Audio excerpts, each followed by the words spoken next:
보내긴 보냈는데, 네, 한번 주세요.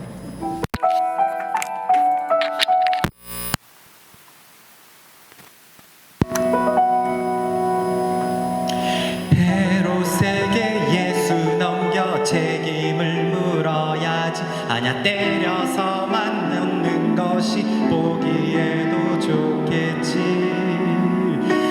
6월절 죄수 사면에 예수를 석방시키며 에라, 나는 무죄하니 일과 상관없소.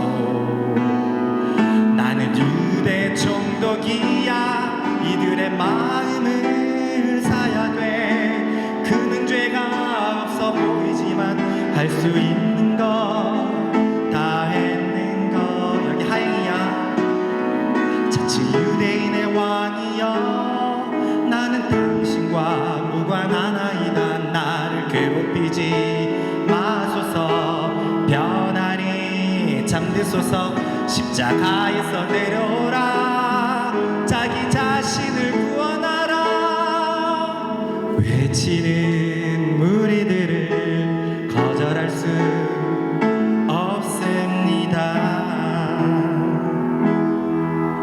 이게 우리 히스토리 기억나시죠? 그래서 헤롯의 노래가 들어가 있고 삭개오가 노래가 들어가 있고 여기에 빌라도의 노래가 좀 들어가 있는데, 언젠가는 이것도 볼 날이 있겠죠. 이런 것처럼 저번 주 우리는 빌라도의 갈등에 대해서 보았습니다. 그는 점점 더 예수가 사형을 당할 만한 일을 하지 않았다는 것을 느꼈습니다. 그래서 그를 놓아주려고 했죠. 여기 집중하세요. 왜 예수님을 놓아주려고 했냐면 그가 정직한 재판관이기 때문만은 아니었습니다. 우리가 저번 주 묵상에서 살펴봤듯이 저도 예전에 공부하고 놀랬던 거거든요.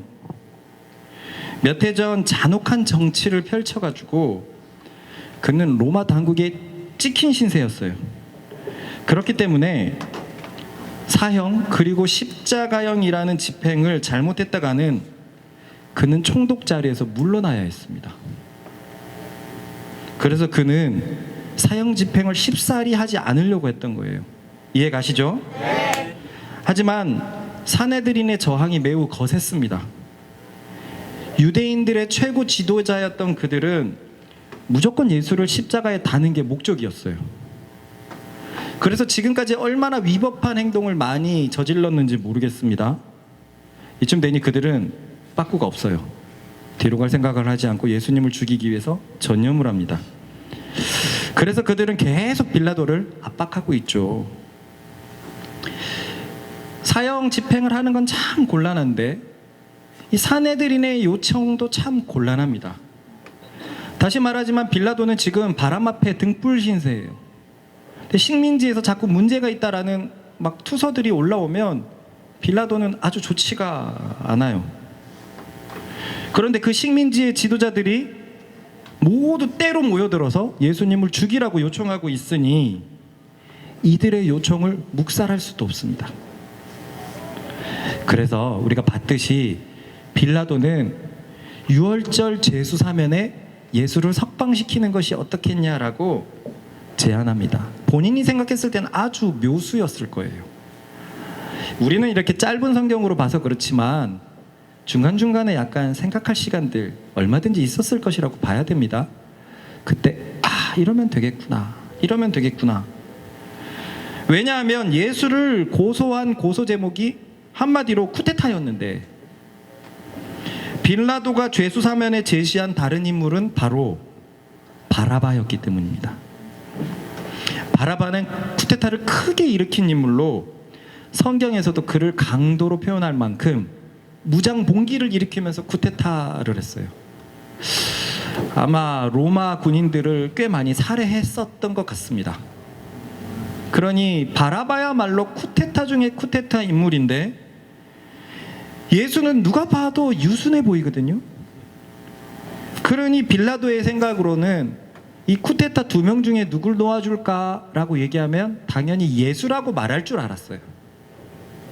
그러니 자신은 사형을 집행하지 않아도 되고 사내들인의 요청도 사실상은 받아들여서 예수를 죄인으로 만들어버렸기 때문에 쌤쌤이라고 생각했던 것 같아요. 일거양득이라고 생각했던 것 같습니다.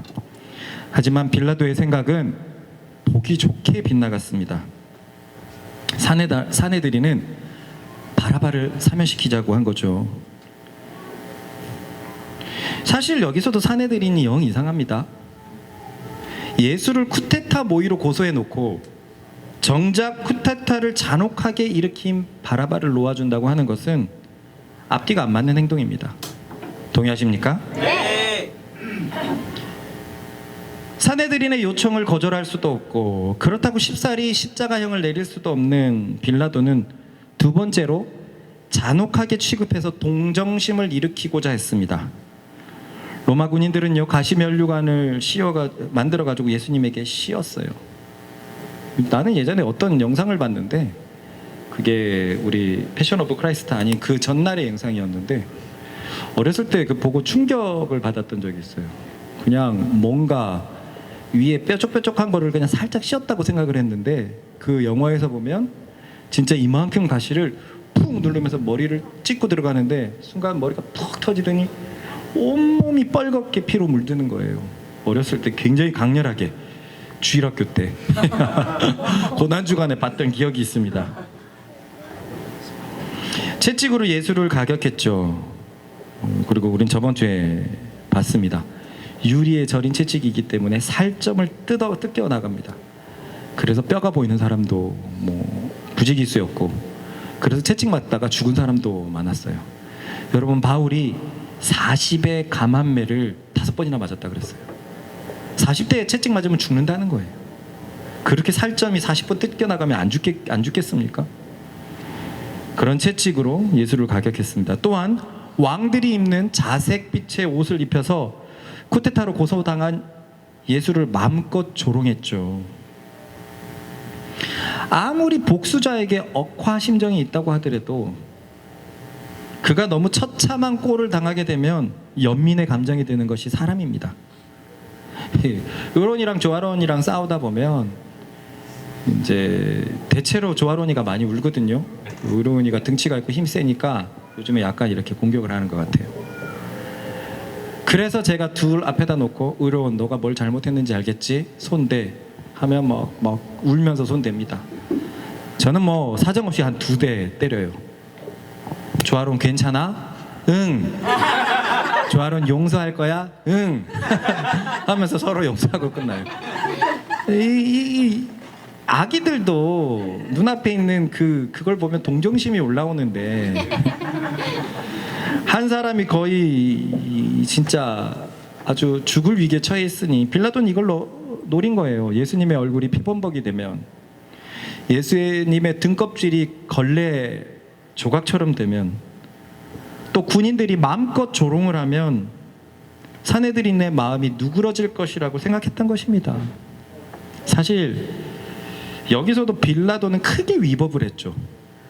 연예의 묵상이 잘 나와 있던데 본인은 분명히 예수님이 무죄라는 걸 알고 있었어요. 그럼 왜 때립니까? 왜 죽을 정도로까지 때립니까? 무죄인데요. 우리의 입장이라고 한번 생각해 봅시다. 이런 지도자를 뭐라고 생각하겠습니까? 우리 아버지가 확실하게 무죄한 것을 알면서도 죽기 직전까지 때린 판사가 있다고 생각을 하면 여러분 그것을 빌라도 그는 착했다 이렇게 말할 수 있을까요? 조금도 이 구타와 폭행, 조롱에 대해서는 조금도 이해해 줄 수 없습니다. 또한 우리는 요한복음에는 안 나오지만 누가복음을 보면서 헤롯에게 자기 과실을 떠넘기려고 했던 것도 보았습니다. 헤롯의 위치가 무엇이었기 때문이죠? 갈릴리 총독. 네, 갈릴리의 왕입니다. 총독은 로마인들이 하는 거고요. 갈릴리 왕이었어요. 그에게도 사형 집행권이 있었기 때문에 예수님이 갈릴리 출생인 걸 알자 그를 이렇게 떠넘기려고 한 거예요. 이처럼 빌라도는 자기 자리에 급급했던 인물입니다. 예수님을 놓아주려는 정의로운 목적이 있었던 것이 아니에요. 그는 최고 지도자로서 옳게 판결해야 되는데 로마의 눈치, 사내들인의 눈치, 이걸 보느라고 정작 본인이 의롭다고 생각하는, 적어도 그 부분에 대해서 죄가 없다고 생각하는 예수님의 인권은 이 빌라도에 의해서 완전히 묵살당했어요. 생각해보니까 그렇죠? 그는 죄가 없는데 지금 무슨 짓입니까 이게? 그러니 이제 빌라도 따위를 동정할 생각은 집어치웁시다. 빌라도 따위가 아니라 빌라도를 동정할 생각 따위는 집어치웁시다. 그리고 오늘 본문은 빌라도가 예수를 채찍질하도록 넘겨준 후의 이야기입니다.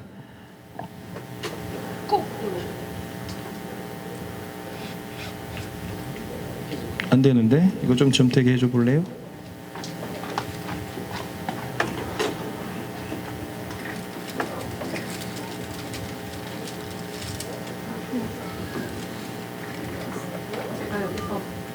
이게 중간에 그 마이크로소프트 계정을 뭐 하는 알림이 그것 때문에 연결이 끊기는 예, 알겠습니다. 이게 제가 새로 윈도우를 깔면서 마이크로소프트 계정 입력하라 그래갖고 말씀사랑을 입력했거든요. 그래서 2012년 3월 1일생으로 입력을 해놓으니까 미성년자예요.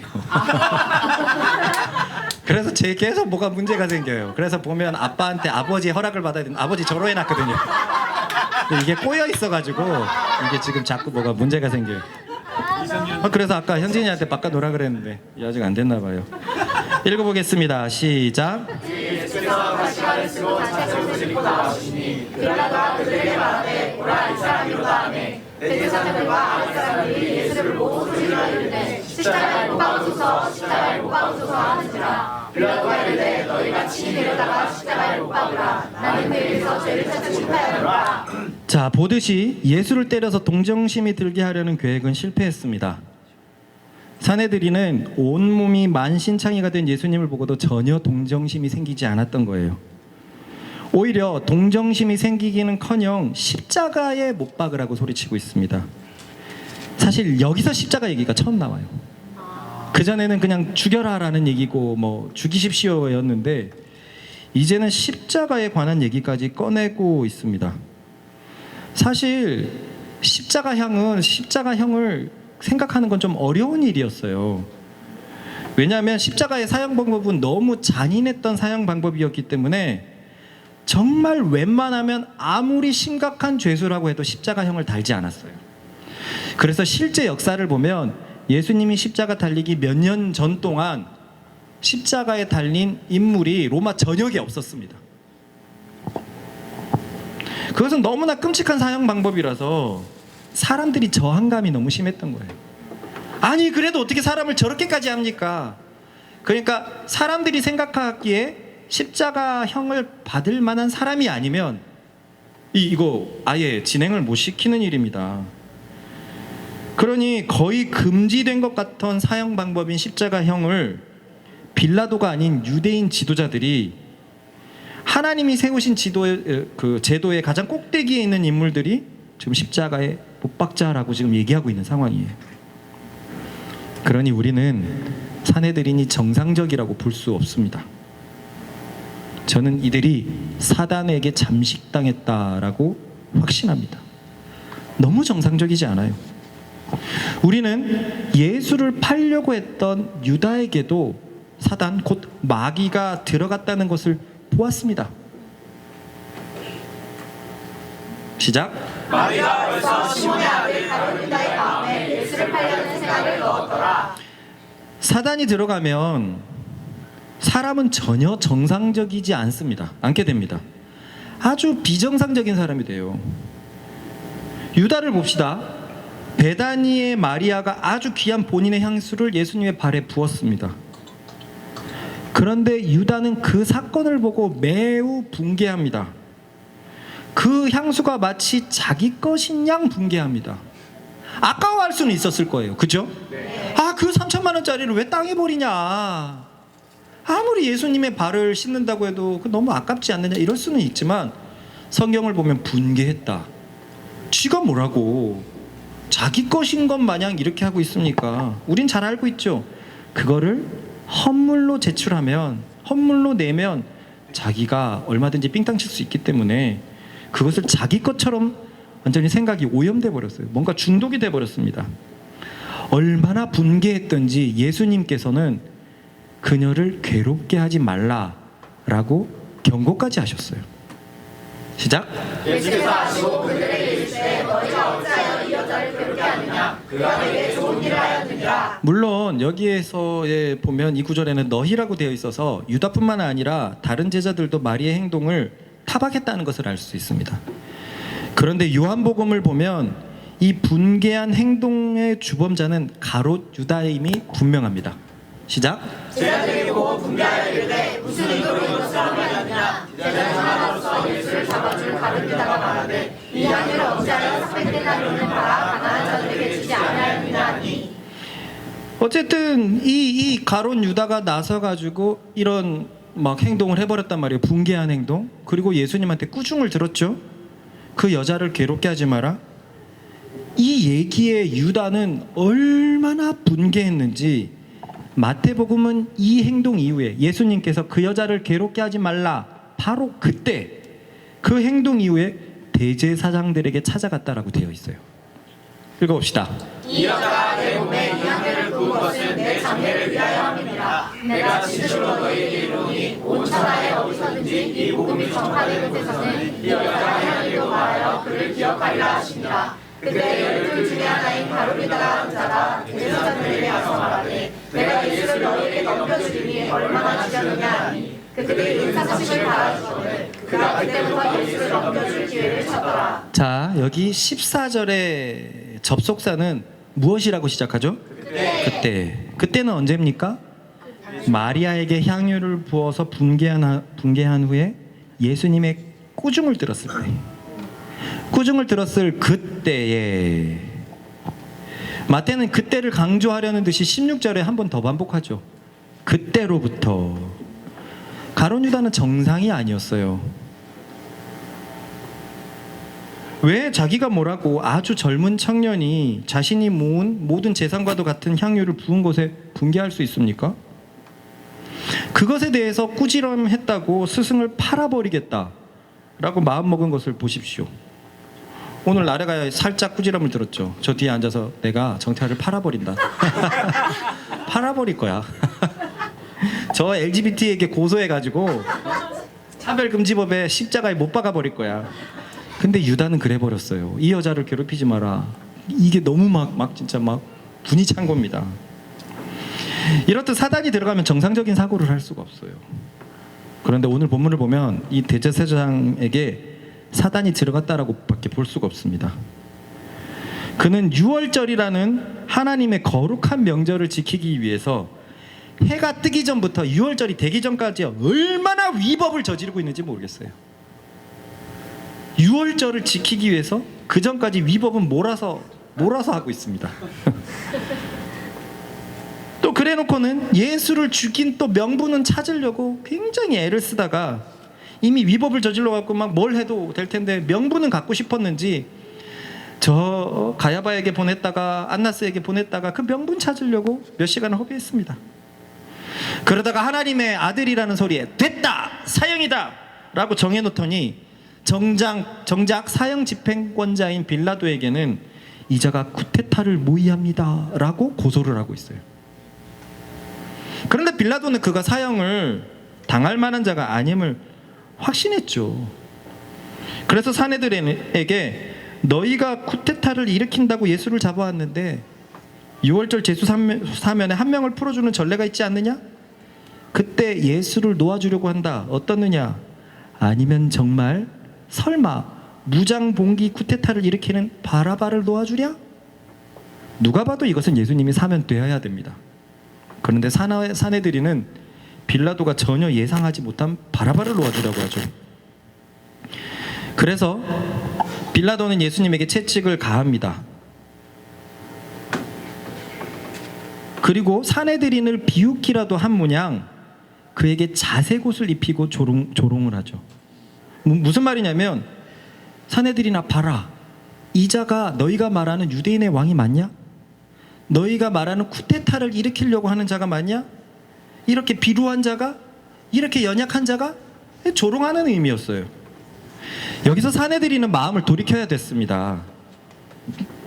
왜냐하면 이들은 이스라엘의 최고 지도자로 그만한 인품과 덕망이 요구되는 자들이었잖아요.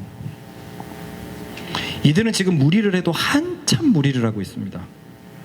그러더니 뭐가 씌인 듯 이제는 십자가에 못 박으라라고 악다구니를 쓰고 있어요. 세상에 십자가라니, 얼마나 놀랐을까요, 빌라도가. 로마 전역에서도 사용하기를 꺼리는 그 십자가형에 처하라고 하고 있으니. 그래서 빌라도는 이들이 말하는 말을 들어줄 수가 없었어요. 사형을 정말 잘못 집행하다간 자신의 자리가 날아갈 판국인데, 그것도 십자가형에 처한다면 그건 본국에 그냥 직통으로 이렇게 고소장이 올라갈 문제란 말입니다. 실제 역사에 로마 본국은 사형에 대해서 많이 관여를 하거든요. 왜냐? 총독이 식민지 정치를 못하면 결국은 로마에게 굉장히 힘들어져요. 본국에 보고하라고 되어 있어요. 그런데 거기에다가 십자가형까지라면, 야, 이거는 진짜 들어주기가 힘들었던 겁니다. 그래서 빌라도는 헤로데에게도 그러더니 이제는 사형 집행권이 없는 사내들인에게도 책임을 전가를 하고 있습니다. 시작. 대제사장들과 백사람들이 예수를 보고 소리질러 이르되 십자가에 못 박으소서, 십자가에 못 박으소서 하는지라. 빌라도가 이르되 너희가 친히 데려다가 십자가에 못 박으라. 나는 그에게서 죄를 찾지 못하였노라. 못 박고 싶으면 니네가 데려가서 못 박으라. 사실 그 불가능한 말이거든요. 두 가지 의미가 있겠죠. 불가능한 말을 했던지 아니면 사형 집행권을 넘긴다든지. 근데 그거는 쉽지 않을 겁니다.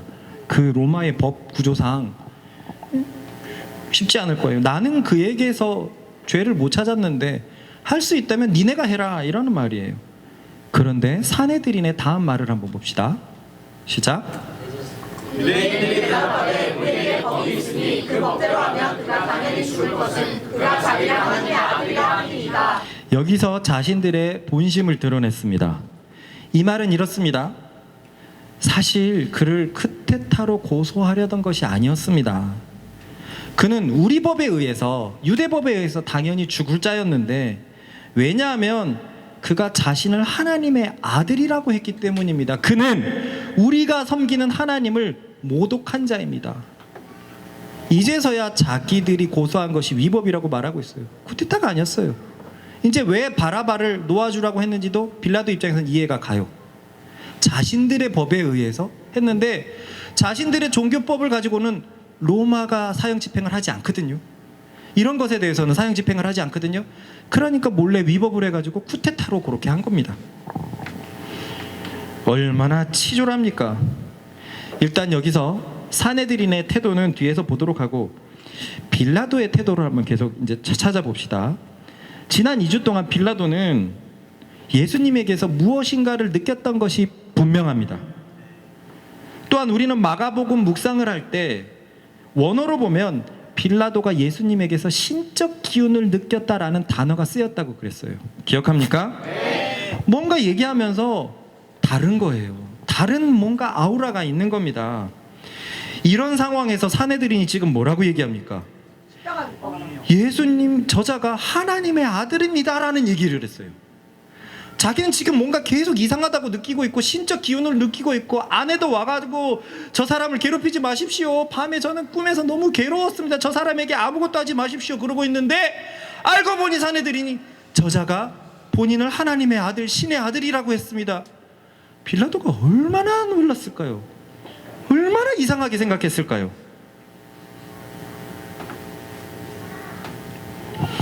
그러니 빌라도는 이 상황이 너무나 이상할 수밖에 없었습니다. 왜 나에게 이런 일이 오지? 이런 생각을 했을지도 모르겠고, 무엇보다 이 상황을 너무나 회피하고 싶었어요. 다음을 봅시다. 시작. 빌라도가 이 말을 듣고 더욱 두려워하여 이게 뭐가 잘못됐다, 이거 이상한데, 너무 묘상한데, 이거 뭐가 잘못됐는데. 하지만 회피할 수는 없었죠. 그의 위치가 총독인데 어디를 회피한단 말입니까? 그래서 이상한 마음을 가지고 예수님에게 다가가서 다시 물어봅니다. 시작. 다시 관정에 들어가서 예수께 말하되 너는 어디로부터냐 하되 예수께서 대답하여 주지 아니하시는지라. 뭐라고? 하나님의 아들이라고 했다고? 밖에 나가고 지금 저 밑에 빌라도의 관장에 못 들어오는 사람들에게 얘기하고 이제 다시금 신문석으로 가는 겁니다. 갈 때 무슨 생각을 했겠습니까? 너무 두렵고 뭐야 이 사람 뭔 거야 도대체? 그래서 가서 물어봅니다. 당신은 도대체 어디로부터 왔어? 당신은 어디에서부터 왔어? 너무 궁금한 거니까요. 하나님의 아들이라고 하니까. 그런데 예수님은 아무 말도 안 합니다.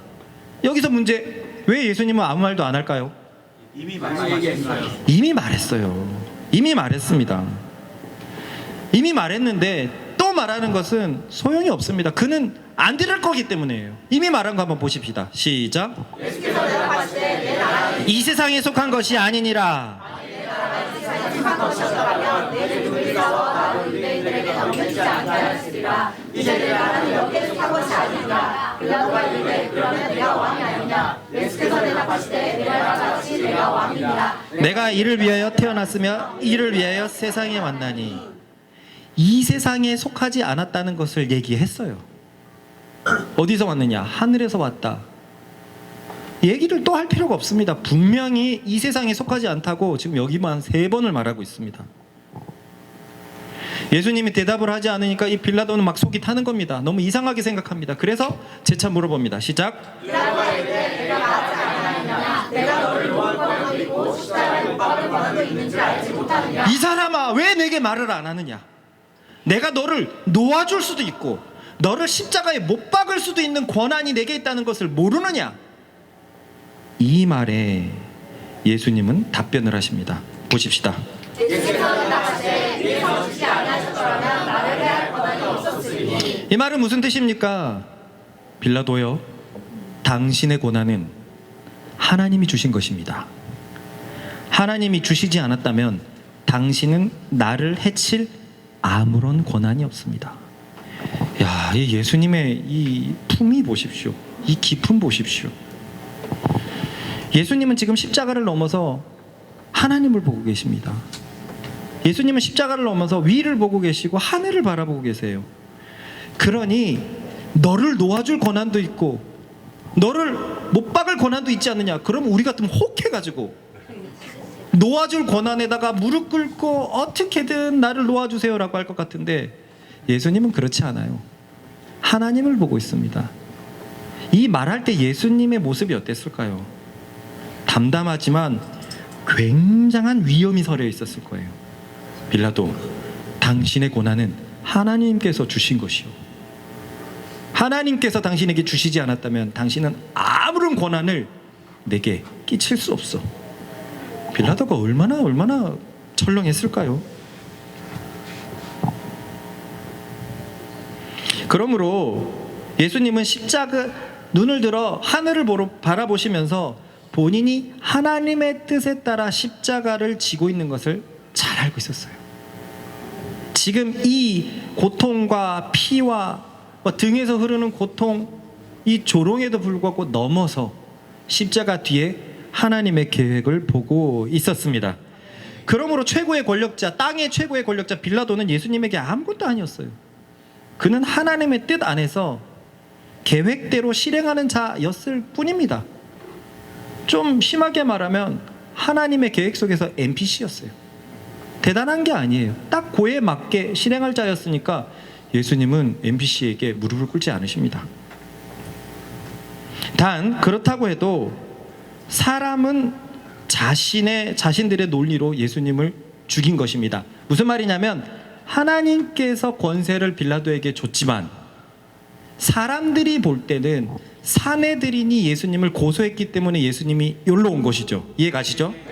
이 모든 걸 넘어서 하나님이 보고 계시지만 예수님은 사람들의 논리 때문에, 사람들의 외침 때문에 여기에 붙잡혀 왔어요. 그래서 예수님은 이렇게 말씀하십니다. 시작. 그러므로 나를 내게 넘겨준 자의 죄는 더 크다 하시니라. 아무런 해칠 권한이 없는 너에게 해하라고 나를 넘겨준 자들의 죄는 더 크다. 그렇기 때문에 십자가 앞에서 빌라도보다 사내들인의 죄가 더 큽니다. 하나님의 아들이 성경에다가 못 박아놨어요. 사내들인의 죄가 훨씬 큽니다. 빌라도는 권세를 물려받아 그 자리에 있어서 오케이, 한 요 정도의 죄가 있지만 의롭지 못했고 눈치 보고 그래서 자기가 의로운데 구해주지 못한 죄가 있지만 이 사내들이는 사단에 휩싸여서 완전히 뒤집어 써서 예수를 죽이기에 혈안이 되어서 이런 행동을 하고 있기 때문에 이들의 죄는 더 큽니다. 이렇게 되니 빌라도는 더 예수님을 놓아주려고 했어요. 이건 아무리 해도 너무 이상한 거예요. 여러분이라면 안 그랬겠습니까? 이거 잘못하다가 나 큰일 나겠다. 뭔가가 확실하지 않으면 그래도 피하기라도 해야 되잖아요. 아예 그러니까 손을 씻고 이건 뭐가 위험한데 이건 내 죄 아니다 라고 그렇게 발뺌을 하죠. 그래봤자 총독의 인가가 있었지만 말입니다. 그렇게 예수님을 놓아주려고 빌라도는 애를 썼지만 사내들은 이제 그 빌라도까지 협박합니다. 보십시다. 이러함으로 빌라도가 예수를 놓으려고 힘썼으나 유대인들이 소리를 내되 이 사람을 놓으면 가이사의 충신이 아니니이다. 무릇 자기를 왕이라 하는 자는 가이사를 반역한 것이니이다. 빌라도의 가장 약한 부분을 건드립니다. 예수님 놔주려고 우리가 직접 로마 황제에다가 상소문을 쓸 거야. 당신은 가이사의 충신이 아니야. 이 말은 빌라도가 어떻게 할 수 없었어요. 빌라도는 총독 자리가 가장 중요한 사람이었거든요. 이 총독 중에서 유능한 총독이 되고 아주 잘 다스리고 세금을 로마 본국으로 잘 보내면 그 총독 중에서 몇 명은 뽑혀서 원로원이 됩니다. 로마의 원로원은 가장 높은 기구로서 원래는 황제가 원로원에서 선출됐었어요. 원래는. 그러니까 원로원의 힘이 막강한 거예요. 근데 카이사르 같은 아주 절대적인 원로원에서 뽑은 권력자가 등장해가지고 1년만 할 걸 2년, 3년, 4년, 5년 하다가 이게 종신이 돼버린 건데 그만큼 원로원이 어마어마하게 세요. 그래서 로마의 역사를 보면 원로원과 황제가 계속 싸움을 벌여요. 이 총독에서 잘하면 당시 전체 제국에서 최고의 위치로 올라간단 말이에요. 그런데 지금 이 대제사장과 이 사내들이 당신 그러면 가이사의 충신이 아닙니다 이렇게 얘기하니까 여기에서는 두 손 두 발 다 들을 수밖에 없어요. 빌라도는 자기의 자리가 너무 소중했던 거예요. 자신의 위치가 너무 소중했던 거예요. 여기에도 우리가 생각해야 될 게 얼마나 많습니까? 예수 믿는 사람이 왜 그래? 김 집사 왜 그래? 하면서 넘어지는 일들, 자신의 자리를 보존하기 위해서 위법을 저지르는 일들은 얼마나 많습니까? 빌라도가 그랬어요. 자신의 자리를 보존하기 위해서 자신의 신념을 버려버렸습니다. 결국 빌라도는 사내들인에게 무릎을 꿇어버렸습니다. 예수님을 내어준 것입니다. 쭉 읽어봅시다. 시작. 빌라도가 이 말을 듣고 예수를 끌고 나가서 돌을 깐 데 있는 재판석에 앉아있더라. 이날 유월절의 주일이요 때는 제6시라. 빌라도가 유대인들에게 이르되 보라 너희 왕이로다. 그들이 소리 지르되 없이하소서 그를 십자가에 못 박게 하소서. 빌라도가 이르되 내가 너희 왕을 십자가에 못 박으랴. 대제사장들이 대답하되 가이사 외에는 우리에게 왕이 없나이다 하니 이에 예수를 십자가에 못 박도록 그들에게 넘겨주니라. 마지막을 보십시오. 이들이 하는 짓을 보십시오. 사내들이 가이사가 우리의 왕입니다. 우리에게는 가이사 외에는 왕이 없습니다 라고 하고 있어요. 원래 종교 지도자들은요 로마를 진짜 싫어하거든요. 가이사를 왕으로 유일하게 인정하지 않는 민족이 요 유대 땅이었어요. 로마 전역에서 제일 골칫거리가 실제 역사에서 유대 땅이었어요.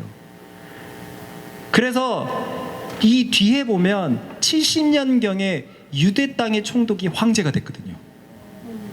유대 땅을 잘 다스리면 이거는 너 거기를 그렇게 잘했어? 원로원에 들어가고 원로원에서 다음 황제로 추대가 될 수 있단 말이에요. 그런데 유다 땅만큼만 카이사르를 황제라고 인정하지 않는데 지금 이 종교 지도자들 어떻게 보면 우리에게는 우리 백성의 그 상해 임시정부가 일본 천황폐하가 우리의 왕입니다 이 짓 하고 있는 거예요. 자신의 자존심도 다 팔아버리고 눈은 영적으로 완전히 감겨가지고 하늘의 왕 앞에서 당시의 최고의 종교 지도자가 가이사르가 우리의 왕입니다라고 고백하는 아주 처참하게 부끄러운 상황입니다. 아주 처참하게. 이거로써 유대의 모든 하나님의 은혜는 날아가 버렸어요. 아론의 혈통에서 내려오는 하나님의 그 구약의 언약, 그 깊은 언약의 최고 자리에 서 있는 정점에 서 있는 사람이 한 명도 아니고 그 대제사장들이 와가지고 우리의 왕이 카이사르입니다라고 이방인이라고 인정을 해버렸습니다. 하나님의 아들 앞에서, 진정한 왕 앞에서. 참 이들의 행보를 이해할 수가 없어요. 이해를 하려면 진짜 귀신이 씌었구나, 사단이 씌었구나, 이럴 수밖에 없습니다. 어쩌다가 이렇게 됐을까요? 다 양보해서 하다못해 자신들이 섬기는 법에 의해서 정의롭기라도 하면 얼마나 좋았을까요? 예수님이 하나님의 아들이라는 건 인정을 못해도 자신의 법에 따라 정당하게 행동했으면 예수님을 십자가에 못 박는 행동들은 없었을 겁니다. 이것은 무슨 광신자 집단 모양 예수님을 죽이기에 혈안이 되어서 나라의 최고 지도자들이 법이란 법은 다 위법하고 있어요. 왜 지금 우리나라랑 왜 이렇게 비슷하죠? 그러니 나는 이들이 가룟 유다처럼 마귀가 들어갔다고 밖에 볼 수 없습니다. 그렇습니다. 하나님이 세우신 대제사장에게 마귀가 들어갔어요. 이 문장을 생각해 보세요. 하나님이 세우신 그 대제사장에게 마귀가 들어가 버렸습니다. 그런데 우리는 어느 정도 마귀에 대해서 배웠어요. 본문에서 보는 것처럼 사람에게 들어가면 비정상적이어야 돼 버립니다. 마귀는 결코 사람에게 쉽게 못 들어가요. 우리는 그 생각해 보죠. 그냥 마귀가 세상을 다스리고 있다면 마귀의 하수인들을 핵폭탄 계속 쏘게 만들어가지고 그럼 세상이 멸망할 텐데. 그런데요, 하나님은 사람을 지으실 때 지극히 존엄하게 지으셨어요. 당신의 형상대로 지으셨습니다. 그래서 사람에게 자신의 주권을 완전히 주셨습니다. 저는 이 사실이 너무 감사해요. 얼만큼 우리를 사랑하면 주권을 완전히 우리에게 이양하셨는지. 그래서요, 이 사실을 잘 알아야 됩니다. 따라해 봅시다. 하나님이라도 마귀라도 절대로 그냥 사람을 점거할 수 없다. 우리는 어느 날 갑자기 성령 충만이 임하길 기도합니다. 그런데 불가능해요. 불가능합니다. 왜냐하면 내 자아가 성령 충만을 정말로 원하지 않기 때문에. 각 사람의 주권은 각 사람 개인에게 있는데 내 중심이 성령 충만을 원하지 않으면 하나님께서는 성령으로 충만해지도록, 성령님이 완전히 나를 지배하도록 하실 수 없다는 말입니다. 누군가는 이렇게 얘기해요. 구약 사람들을 보면 하나님이 임해서 그가 완전히 충만하던데요. 그 선지자들을 한번 보십시오. 그들의 신앙이 어떤지. 완전히 하나님에게 자신을 다 맡긴 사람들입니다. 그런 사람들이니까 하나님의 영이 충만하게 임할 수 있었던 거예요. 그런 사람들은 하나님이 자기를 지배하기를 원했던 거예요. 그러면 경훈이가 이렇게 얘기할지도 모릅니다. 저도 하나님이 나를 지배하기 원하는데요. 그러면 저는 이 질문을 안 할 수가 없어요. 정말 원하고 있습니까? 저는 대략 4년 전쯤에 성령 충만 놓고 기도했죠. 지혜숙 가면서 주님 오늘도 성령 충만하기를 기도합니다. 매일같이 가면서 했던 기도가 그 기도였거든요. 근데 어느 날 하나님이 물어보셨어요. 너 정말 그걸 원하느냐? 그 순간 성령 충만한 자의 삶이 어떤 삶인지 내 머리를 싹 스쳐갔어요. 40의 강함한 매를 맞는 바울, 추운 곳에서 자는 바울, 집도 없이 뭐도 없이 떠돌아다니는 바울, 오직 하나님께 들림받아가지고 그냥 사는 바울. 순간 내가 그것을 원하고 있지 않구나라는 걸 알게 됐어요. 그제야 알았습니다. 성령 충만을 위해서 아무리 기도해도 안 되는 이유를 알았어요. 내가 성령 충만을 원하지 않고 있어요. 이렇듯 하나님은 우리를 자신의 마음대로 점거하지 못합니다. 그것이 사람에게 주신 하나님의 결정이었어요. 그러니 사단이라고 해도 또 그의 졸개인 귀신이라고 해도 쉽사리 절대로 사람을 함부로 지배하지 못합니다. 만약 지배하고 있는 사람이 있다면, 아무리 봐도 저 사람 이상하다, 귀신 들린 것 같다라는 사람이 있으면 그 사람은 자신의 주권을 사단에게 줘버린 거예요. 유다가 그랬죠. 그는 예수님의 말씀과 이적을 보면서도 거기에 마음을 두지 않았어요. 돈에다가 마음을 뒀습니다. 예수님은 아무리 봐도 회계장부를 들여다보지 않아요. 얼마가 들어오고 얼마가 나가고를 세상에 검산을 하지 않아요.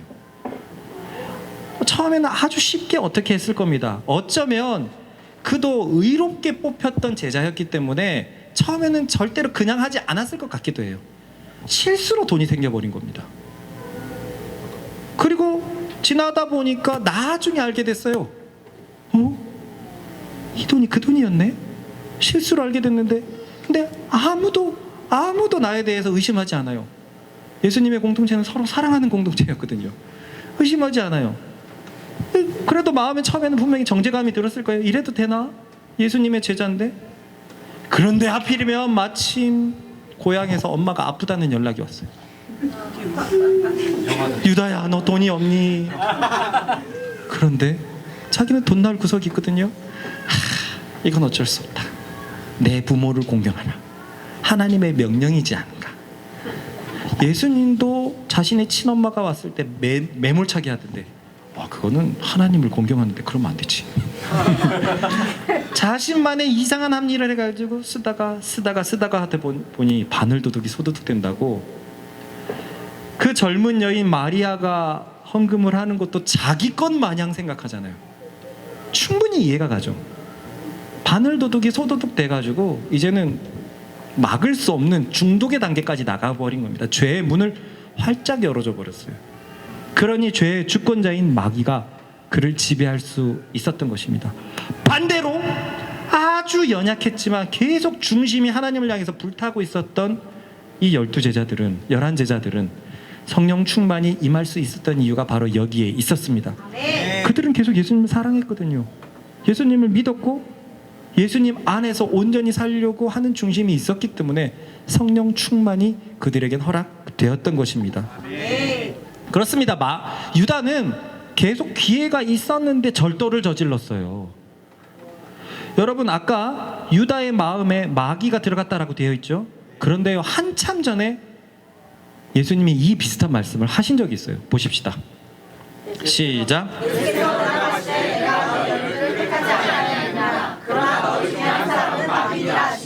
오병이어가 요한복음 6장이거든요. 얼마나 인기가 많았고 제자들을 따라서 2만 명이 모였고 헌금은 얼마나 많이 모이겠습니까? 근데 그때 예수님이 너희 중에 한 명은 마귀다 라고 했을 때 눈치챘었어야 됐어요. 주님은 계속 경고를 했지만 예수님에게 마음을 열지 않고 죄에게 마음을 열어버렸습니다. 결국 죄가 유다의 마음에 또아리를 틀어버렸고, 죄의 영향을 받는 게 아니라 죄 자체가 또아리를 틀어버렸고, 그래서 귀신이 들어올 수 있는 합법적인 마음의 문을 열어 제껴버린 것입니다. 저는 사내들이니 지금 이렇다고 생각합니다. 여러분 한번 물어봅시다. 또 질문 내봅시다. 사내들이니 왜 이렇게 미쳐서 날뜁니까? 진짜 직접적인 이유가 뭐라고 생각합니까? 성전 정화 사건. 네, 성전 정화 사건이 그래요. 지금 무슨 말이냐면 6월절 장사를 예수가 완전히 망쳐버렸어요. 지금 본문은 금요일이거든요. 이제 금요일 저녁부터 최대 명절인 6월절이 시작됩니다. 지금 예루살렘은 엄청나게 많은 유대인이 모여 있어요. 역사에 따르면 예루살렘 인구가 6배가 늘어난대요. 여러분, 서울 인구가 1000만 명이라고 생각하면 일주일 동안 6천만 명이 됩니다. 6천만 명. 어디를 가도 번화가예요. 신월 7정도 다시 부흥할 수 있어요. 어디를 가도 번화가일 거예요. 엄청나게 대목입니다. 엄청나게 대목이에요. 이들 모두는 왜 예루살렘에 와 있냐면 6월절을 맞아서 하나님께 제사를 드리러 와 있거든요. 제사를 드리려면 뭐를 내야 되죠? 제물을 바쳐야 됩니다. 제물을. 원래 이 제물은 자기가 기르던 곳에서 가지고 와갖고 바쳐야 됩니다. 기르던 게 없으면 비둘기라도 잡아와가지고, 산비둘기라도 잡아가고, 그것도 없으면 뭐 가루라도 내고 뭐 그런 곡식으로라도 바쳤어야 됐는데, 시대가 지나면서 목축을 하지 않는 사람이 많이 생겼어요. 또한 무엇보다 포로 시대를 거치면서 로마 전역에 유대인이 퍼져 있어요. 그러니까 자기가 있는 곳에서 염소 새끼 들고 배 타고 뭐 몇 달을 걸어갖고 몇 달 동안 염소 새끼 똥 치고 물 주고 밥 주고 너무너무 힘든 겁니다. 그래서 랍비들이 미시나를 만들어낸 거예요. 미시나를. 이제 자기가 가지고 오는 재물이 아니라 예루살렘에서 재물을 살 수 있다. 이제 디아스포라 유대인들, 그러니까 막 흩어져 있던 유대인들은 간편하게 유월절을 참여할 수 있었어요. 자, 그러면 천하각지에서 유대인들이 몰려가고 하나님께 제물을 예루살렘에서 구해야 됩니다. 무슨 일이 벌어졌을까요? 예루살렘 안에는 동물을 팔려고 하는 사람들이 막 문전성시를 이뤘어요. 예루살렘 근처에 사는 사람들이 자기 동물 다 갖고 와갖고 그때 파는 겁니다. 이게 짭짤했거든요.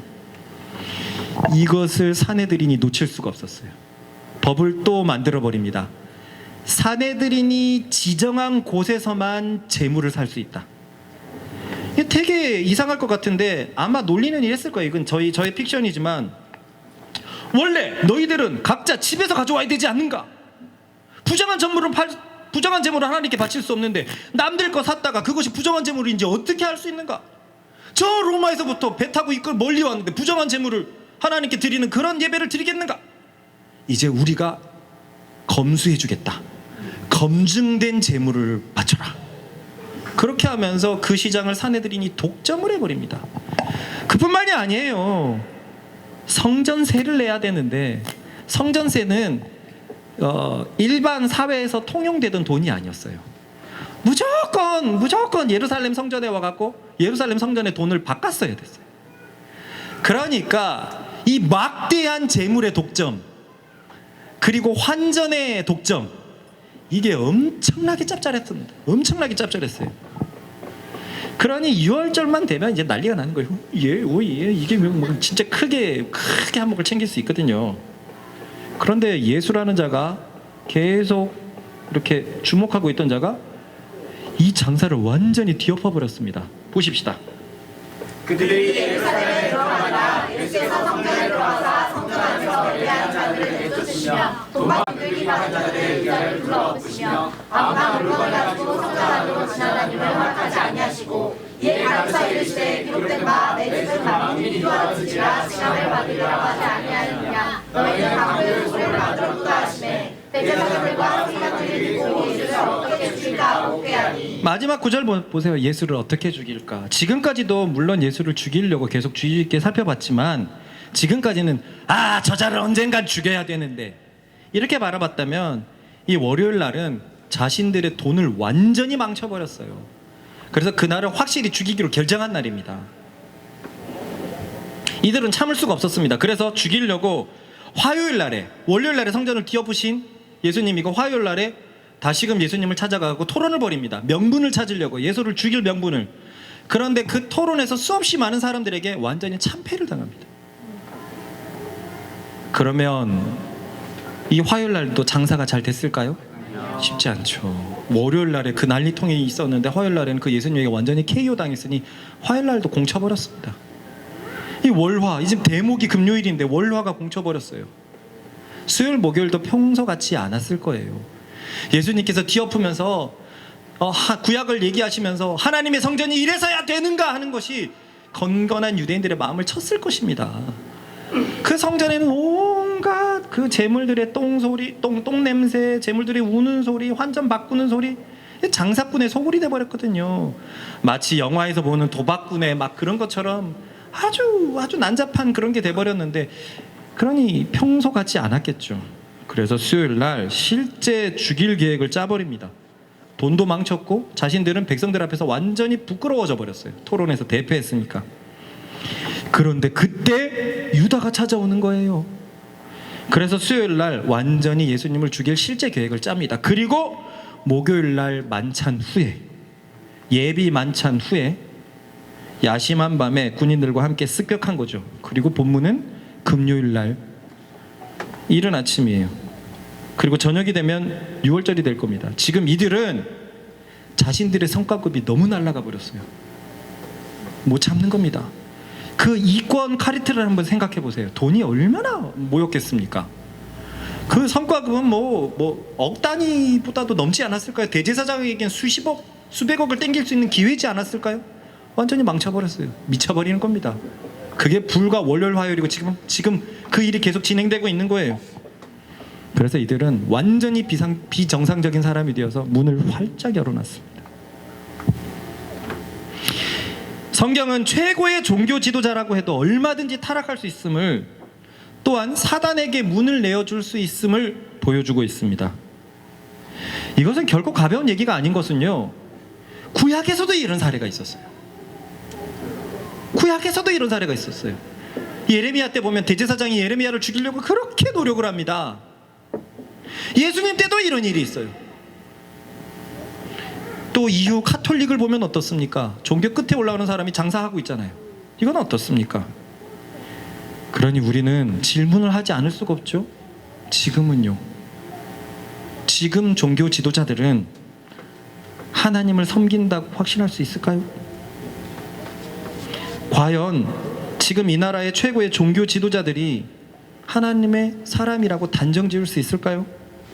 우리의 심정으로는 그렇다라고 믿고 싶어도 성경의 역사가, 교회의 역사가 쉽지 않다라는 것을 말해줍니다.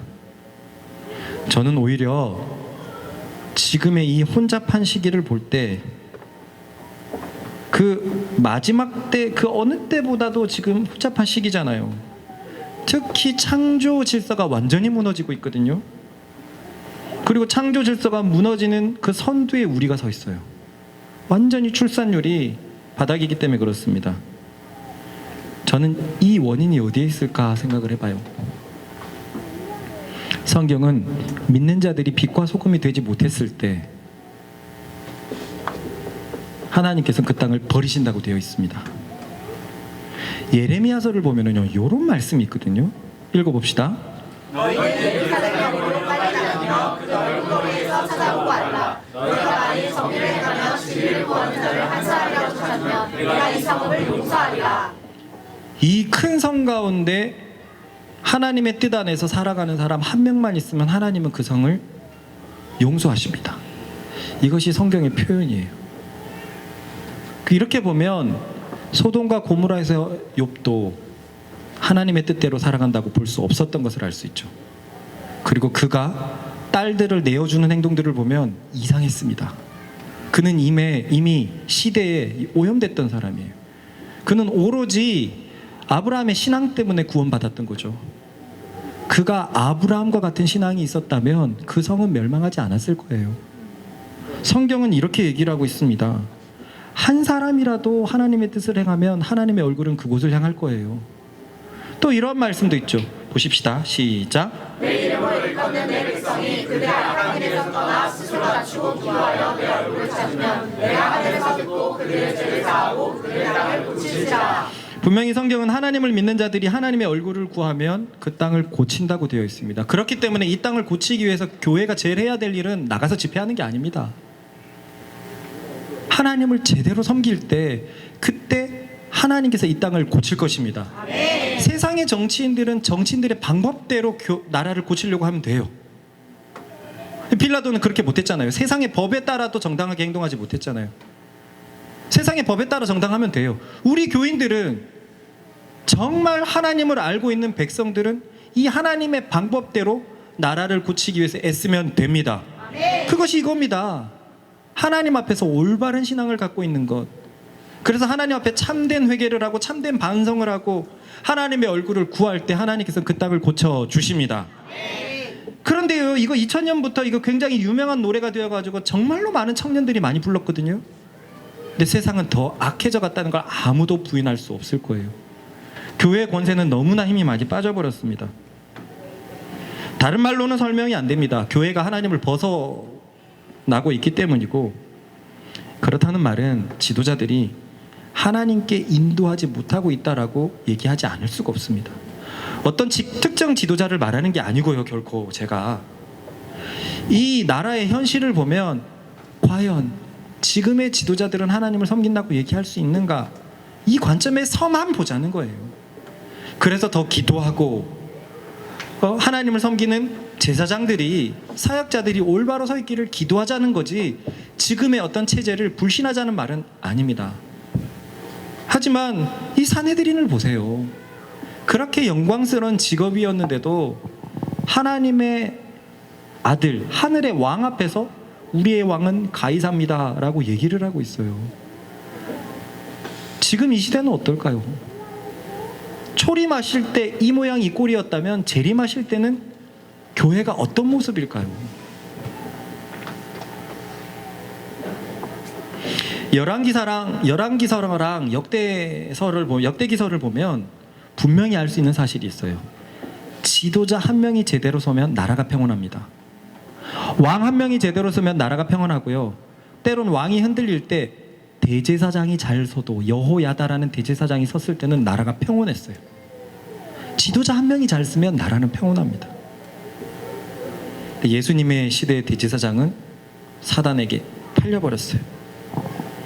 돈과 권력에 미쳐버려서 저 유다가 돈 때문에 저렇게 문을 열어주더니 이 대제사장과 권력기관들도 이러고 있습니다.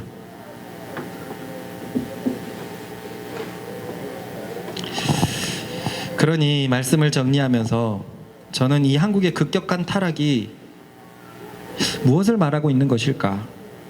참으로 씁쓸하지 않을 수 없고, 그러므로 나 역시 여러분들을 지도하면서 더 하나님의 뜻에 서야겠다고 명심하고 결단하게 됩니다. 여러분도 여러분 한 명 한 명이 그리스도의 자질을 가지고 여러분이 서 있는 곳에 빛을 비추는 사명이 있다는 것을 결코 잊지 마십시다. 올해 복음에 관해서 정말 많은 말씀들을 들었잖아요. 그래서 한 4, 5개월 전에 경은이를 혼낸 거 아닙니까? 일터에서 경은이의 모습은 그리스도인 같지 않았거든요. 제가 동현이한테, 동현아, 그것은 너의 신앙답지 않아, 이 말이 크게 와닿는 것 같아요. 담비에게도 그렇게 말한 겁니다. 담비야, 그렇게 청소하는 것은 이제 너의 신앙에 어울리지 않아. 우린 그리스도인입니다. 그리스도의 통치를 받는 사람들입니다. 그냥 교회 다니면서 세상 일은 열심히 하다가 그렇게 월급 꼬박꼬박 타다가 그렇게 죽었을 때 뭐가 남습니까? 예수님의 이 당당함은 뭘 보았기 때문입니까? 하늘의 아들은 하나님을 바라보고 있는데 최고의 종교 권력 지도자는 땅의 권세를 바라보고 있어요. 너무나 극명합니다. 최고의 종교 권력 지도자는 가이사가 우리의 왕이라고 얘기하고 있는데 예수님은 온 세상의 왕이신 하나님만 바라보고 있기 때문에 그 위엄이 여전한 줄 믿습니다. 이렇게 살아가십시다. 나는 그리스도인으로 일터에 있는 것입니다. 여러분들의 신앙에 맞게 살아가십시다. 그렇게 그리스도인으로서 빛과 소금을 비출 때, 그럴 때 세상은 점점 썩지 않고 세상은 점점 밝아져 갈 것입니다. 그러므로 세 가지를 결단해 볼까요? 하나님의 말씀 앞에 바로 서자. 저 권세자들은 하나님의 말씀을 다 놓쳐버렸고 세상의 권력을 붙잡았습니다. 아닙니다. 우리는 하나님의 말씀대로 가십시다.